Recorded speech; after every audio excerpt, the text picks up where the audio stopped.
آپ کو عملاً ہمارے نا گلی سے ایک نوجوان گزرا کرتا تھا. تو ایک زمانہ ایسا تھا جب جوانوں کو نا ایک شوق لگا تھا موٹر سائیکلوں پہ تیز ہارن لگانے کا. وہ زور سے بجتے تھے تو بعض بڑے بورے پھر برا بلا بھی کہتے تھے, تکلیف ہوتی تھی. شاید آپ میں سے بھی کچھ لوگوں نے دیکھا ہو. اللہ کا شکر ہے اب وہ موٹر سائیکلوں پہ اتنے سخت ہارن اب نہیں نظر آتے, لیکن کچھ سال پرانے یہ رواج تھا. ایک نوجوان گلی سے گزرا کرتا تھا, ہارن بڑا تیز بجاتا تھا. اماں جی مریض تھی شوگر کی, تو بڑی تکلیف اس کے ہارن سے محسوس کرتی. تو وہ بعض جوانوں کا یہ حال ہوتا ہے کہ جس کام سے منع کرو وہ کام زیادہ کرتے ہیں.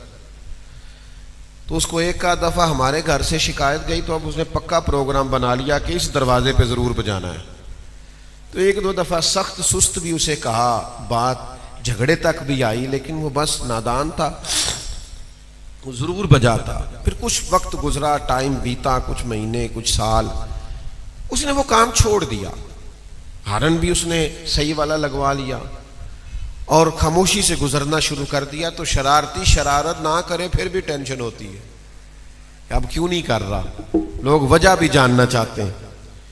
تو وہ والدہ سے وہ مجھے کہنے لگی انہوں پوچھی کی ہویا, ان کی میں صحیح ہو گیا ہے.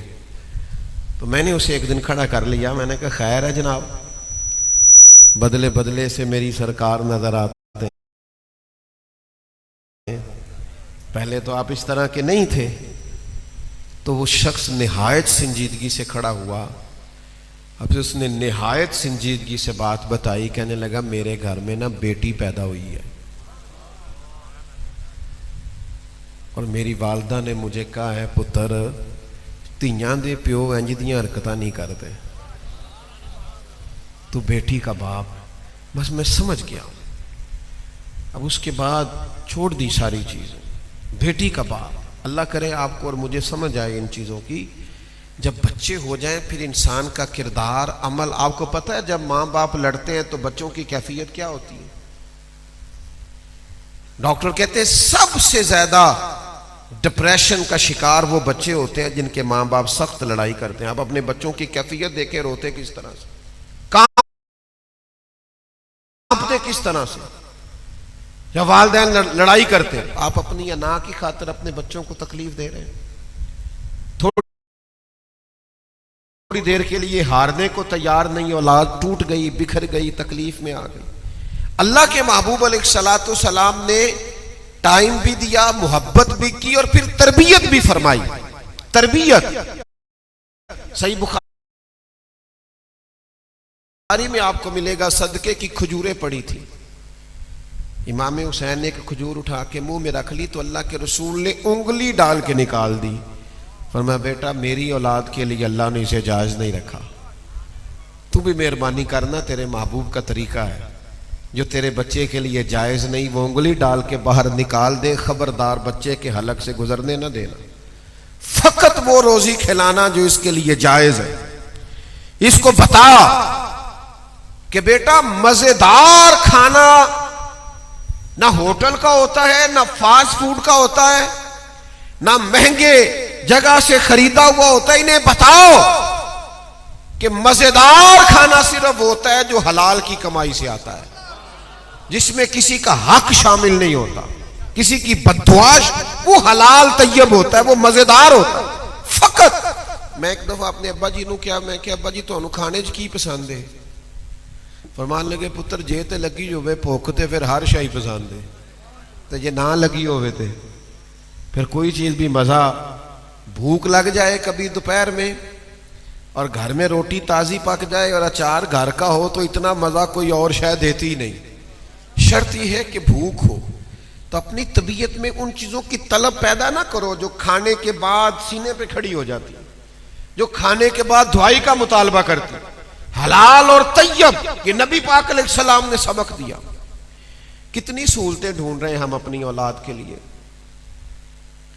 گھر میں سواری ہے, موٹر سائیکل ہے, پھر جناب بڑا بہترین رہائش ہے, پھر اس میں اے سی ہے. نتیجہ کیا ہے؟ آپ کا گھر نتیجہ خیز تب ثابت ہوگا جب آپ کے بچوں کی طبیعت کام کرنے کی ہوگی، بھاگ دوڑ کے آگے بڑھ کے جدوجہد. اگر ان کو آپ نے اتنا ان کا وجود آپ نے سہل پسندی والا بنا لیا ہے کہ پانی کا گلاس دیتے بھی انہیں ٹینشن ہوتی ہے، تو پھر آپ نے جو سہولتیں جمع کی ہیں وہ تکلیف کا باعث ہے. پھر اس کی وجہ سے آپ نے صلاحیتیں ضائع کر دی ہیں بچوں کی. آج کتنے لوگ ہیں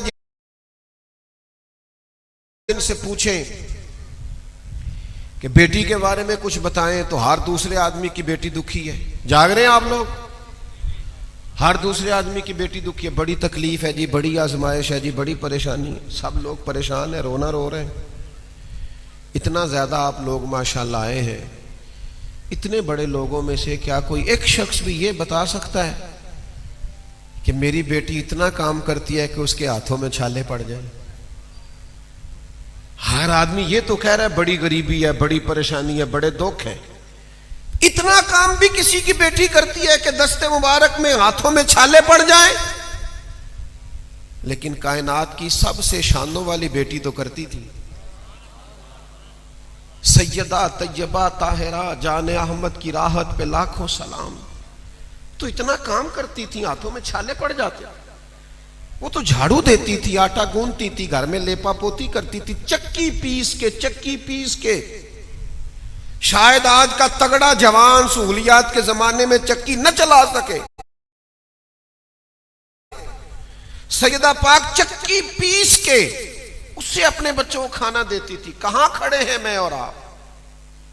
حضور کی اولاد پاک کا ذکر کرنے والوں اور محبوب کی اولاد کی محبت میں آنے والے خوش نصیبوں، بات کو سمجھو. شہزادی اتنا کام. اور آپ کو صحیح حدیث میں بخاری مسلم میں روایت ملے گی، سیدہ فاطمہ نے ایک دفعہ آ کے عرض کیا تھا، یا رسول اللہ صلی اللہ علیہ وسلم چکی پیس کے چھالے پڑ گئے. حضور آپ کے پاس غلام آئے ہیں، اگر ایک غلام مل جائے تو گھر کے کام کاج میں میرا ہاتھ بٹائے گا. پڑھو نا بخاری. تو کریم نے کیا فرمایا؟ حضور فرمانے لگے فاطمہ 33 بار سبحان اللہ پڑھا کریں، 33 بار الحمدللہ پڑھا کریں، 34 بار اللہ اکبر پڑھا کریں. یہ تسبیح جب ختم ہوگی اللہ غلام آزاد کرنے کا ثواب عطا کرے گا. لیکن معنی کیا نکلا؟ ترجمہ کیا ہوا کہ چکی آپ نے خود ہی پیسنی ہے، آٹا خود ہی گوندنا ہے، گھر کے کام کاج آپ نے یہ سبق پڑھائے نا ابا اپنی بیٹی کو. وہ تو کہتا ہو بچی آئی تھی بڑی تکلیف میں. بھئی آپ اسے یہ سبق دیں جو حضور نے اپنی شہزادی کو دیا. گھر کے اندر کام کاج کرنا، ذمہ داریوں کا احساس کرنا اور بھاگ دوڑ کے محنت کرنا، یہ ان کا طریقہ تھا. مجھے ایک دفعہ ایک دوست نے فون کیا، کہنے لگے علماء تقریر کر دیتے ہیں، ہم سن لیتے ہیں، لیکن کچھ چیزیں ایسی ہوتی ہیں جو عقل کے ترازو پر تولنا مشکل ہو جاتی ہیں. 3 دن آدمی کھانا نہ کھائے، پانی نہ پیے، اور پھر اس کے بعد آپ یہ بھی بیان کرتے ہیں کہ وہ گھوڑے پہ سوار ہو اور جد و جہد کرے اور بڑی جانفشانی سے لڑے اور بہادری سے لڑے. یہ کیسے ہو سکتا ہے؟ رمضان شریف میں بعد اثر انسان کے وجود نڈھال ہو جاتا ہے پوری طرح، اور افطار کے بعد بھی اس سے پوری طرح سنبھلا نہیں جاتا، مشکل ہوتا ہے کچھ دیر. تو 3 دن مسلسل بندہ کھانا نہ کھائے، پانی نہ پیے، ڈھب سے سو نہ سکے، پھر اس کے بعد وہ گھوڑے پہ سوار ہو اور بڑی ہمت کے ساتھ لڑے. یہ عقلاً تو میں نے کہا پہلی بات تو اس کا جواب روحانی ہے. وہ یہ ہے جو فاضل بریلوی نے دیا ہے کہ تیری نسل پاک میں ہے بچہ بچہ نور کا، تو ہے عین نور تیرا سب گھرانہ نور کا. لیکن اگر آپ کچھ تھوڑا سا عقلاً بھی چیزوں کو سمجھنا چاہیں تو پھر بھی بعید نہیں، یہ بات دور نہیں. یہ زیادہ تر صبر وہ بندے نہیں کر سکتے جو شروع سے صبر کے عادی نہیں ہوتے. وہ ہمارے بچوں کا آج کل ماحول اس طرح کا ہے نا کہ وہ کھانا نہ پکاؤ تو موبائل توڑ دیتے ہیں، بلکہ مرضی کا نہ پکاؤ پھر بھی نقصان کرتے ہیں. اس کی وجہ یہ ہے کہ وہ حوصلہ، وہ صبر، وہ گہرائی ہم پیدا نہیں کر سکے اپنی نسل کے اندر. ہم نے وہ اسباق پڑھائے نہیں، لہذا ماحول اور طرح کا ہے. لیکن اگر کسی گھر میں یہ ماحول ہو، میری طرف دیکھیں جی، اگر ماحول اس طرح کا ہو کہ شروع سے ہی ماں اور باپ نے سکھایا ہو بچوں کو 3 دن بھوکا پیاسا رہنا، اور کس عمر میں؟ 7.5 8 سال کی عمر میں۔ امام فخر الدین رازی رحمۃ اللہ نے لکھا ہے 3 دن روزہ رکھا سیدہ فاطمہ نے، مولا علی نے 3 دن روزے رکھے 3 دنوں کے لیے۔ تو شہزادوں نے بھی عرض کی، دونوں نے، امام حسن اور حسین نے، ہم بھی روزہ رکھیں گے۔ کھجور پانی سے روزہ رکھا جاتا، تھوڑے سے جوں مولا علی لائے تو سیدہ نے پیس کے ان سے روٹیاں پکائیں، 3 4 روٹیاں پکیں۔ افطار کا ٹائم آیا، عین افطار کے وقت دروازے پر مانگنے والا آیا، چھوٹے چھوٹے بچے اور صبح سے روزے میں ہوں تو بڑا حوصلہ ہوتا ہے سخاوت کرنا، لیکن قربان جائیں سارا کچھ ہی اٹھا کے نا، ساری روٹیاں ہی دروازے پہ مانگنے والے کو دے دی۔ پھر پانی کھجور سے افطار، پھر اگلے دن پانی کھجور سے ہی سحری، پھر این ٹائم آیا افطاری کا، تھوڑے سے جوں آئے، پیسا گیا، روٹیاں پکی تو پھر مانگنے والا آ گیا، پھر دے دی۔ تیسرے دن پھر یہی منظر ہوا۔ اگر ماں اور باپ شروع سے یہ صبر، یہ حوصلہ، یہ استقامت سکھائیں تو پھر یہ کھانا نہ ہونا، پانی نہ ہونا، سفر ہونا، یہ چیزیں انسان کو کمزور نہیں کرتی، بندہ طاقتور رہتا ہے۔ جو 7.5 8 سال کی عمر میں عادی تھے 3 دن روزے رکھنے کے، وہ میدان کربلا میں لوگوں نے اس بات میں انہیں کمزور کرنا چاہا تو وہ کمزور نہیں ہوئے، بلکہ ڈٹ کے میدان کے اندر کھڑے رہے۔ میں بس تھوڑی دیر میں اپنی بات سمیٹنے لگا ہوں، آپ غور فرمائیے گا۔ پھر اس پر بڑی بات، ہمارے یہاں نا بے عملی کے لیے لوگوں نے بڑے بہانے تلاش لیے ہیں، بڑے۔ جن لوگوں نے عمل نہیں نا، ہمارے اصحاب قبلہ عالم رحمۃ اللہ علیہ فرمایا کرتے تھے، کسی بندے کی معلومات زیادہ ہوں پھر بھی بعمل ہونا تو اسے بچا کرو۔ معلومات بڑی رکھتا ہے، بات بھی بڑی لمبی چوڑی کرتا ہے، پر بے عمل آدمی، اس سے بریز کرو۔ کسی نے عرض کی کہ حضور مطلب بندہ اگر معلومات رکھتا ہے اور گفتگو بڑی لچھے دار کرتا ہے اور بات بڑی اسے کرنی آتی ہے تو ظاہر ہے اسے معلومات تو ملیں گی، اس شخص سے انسان کی اپنی معلومات میں اضافہ تو ہوگا، لیکن اس سے بچنے کا معنی؟ تو فرمانے لگے بچنے کے لیے اس لیے کہا ہے کہ بہت معلومات رکھنے والا بندہ جب بے عمل ہوتا ہے نا تو وہ اپنی بے عملی پر بھی دلائل دیتا ہے، وہ اپنی بے عملی پر بھی دلیلیں قائم کرتا ہے، لہذا نقصان زیادہ کرتا ہے۔ وہ انسان کے ذہن میں باتیں، آج کل بڑے لوگ آپ کو ملیں گے جنہوں نے جان چھڑانی ہوتی ہے نا، معاذ اللہ تعالیٰ کسی دینی کام سے تو بہانے بازی کرتے ہیں، جھوٹ بولتے ہیں۔ مثلا اگر کوئی بندہ کہتا ہے کہ مجھے نماز کا ٹائم نہیں ملتا تو میرے خیال میں دنیا میں اس سے بڑا جھوٹ کوئی نہیں، یہ جھوٹ بولتا ہے۔ کیوں؟ لا یکلف اللہ نفسا الا وسعہا، اللہ فرماتے ہیں میں کسی پر وہ بوجھ ڈالتا ہی نہیں جو اسے اٹھایا نہ جائے۔ تو اللہ نے نماز فرض کیا، اس کا مطلب ہے ہم پڑھ سکتے تھے، لیکن ہمارے پاس ٹائم ہے، ذرا بندے راضی کرنے کا ٹائم ٹھیک ٹھاک ہے۔ پتر تو ولیمے پہ چلے جانا اور میں فلاں جگہ فوتگی ہو گئی وہاں چلا جاؤں گا، اور چھوٹے بھائی کو بھیج دیتے ہیں وہ فلانی جگہ ایک کٹ ہے، دنیا راضی کر رہے دنیا۔ اور دنیا کا ماحول یہ ہے کہ آپ جتنی مرضی کوشش کر لیں، حضرت مولا علی شیر خدا فرمایا کرتے تھے جس طرح زیادہ بھیڑیں سنبھالی نہیں نہ جاتی، ادھر کی ہانک کے لاؤ تو ادھر والی نکل جاتی، اور ادھر والی ہانک کے لاؤ تو یہ ماحول ہوتا ہے۔ کبھی یہ ذہن نہ بنائیں کہ میں نے اللہ کو ناراض کر کے دنیا کو راضی کرنا، کبھی بھی، ورنہ دل سخت ہو جائے گا، لوگ ایک کھلونا بنا لیں گے، خوش آمدید کرنا ضروری ہو جائے گا، آپ محسوس کریں گے آپ کی اپنی ذاتی کو سوچ نہیں رہ گئی، آپ پتہ نہیں کیا ہو گئے، آپ کو کوئی معیار نہیں ملے گا، آپ کسی سٹیٹس کے قائل نہیں رہیں گے، آپ بالکل اپنی زندگی میں حقائق پر اور تقوی پر آپ اس وقت قائم رہتے ہیں جب پیش نظر اللہ رسول کی رضا ہوتی ہے۔ اس کو فوقیت دیں، ادھر توجہ رکھیں، آپ خود بخود محسوس کریں۔ اگر اللہ کو منظور ہوا تو لوگوں کے دلوں میں بھی محبت پیدا فرما دے گا، اور اگر نہ بھی منظور ہوا تو کسی کی زیادہ شہرت ہونا اس بات کی دلیل تو نہیں کہ اللہ اس سے زیادہ راضی ہے، یہ اس کی دلیل تو نہیں۔ دعا فرمائے اللہ تعالیٰ اپنی رضا عطا فرمائے، وہ کرم نصیب کرے، وہ فضل فرمائے، وہ ہم سے درگزر فرمائے۔ بہرحال بات ختم کرنے کی طرف آ رہا ہوں۔ نسبت کا بہانہ لگا کے بھی بڑے لوگ بے عملی کرتے ہیں اور زیادہ کرتے ہیں. سب سے قریبی نسبت نبی پاک سے امام حسن اور حسین کو حاصل ہے، سب سے قریبی.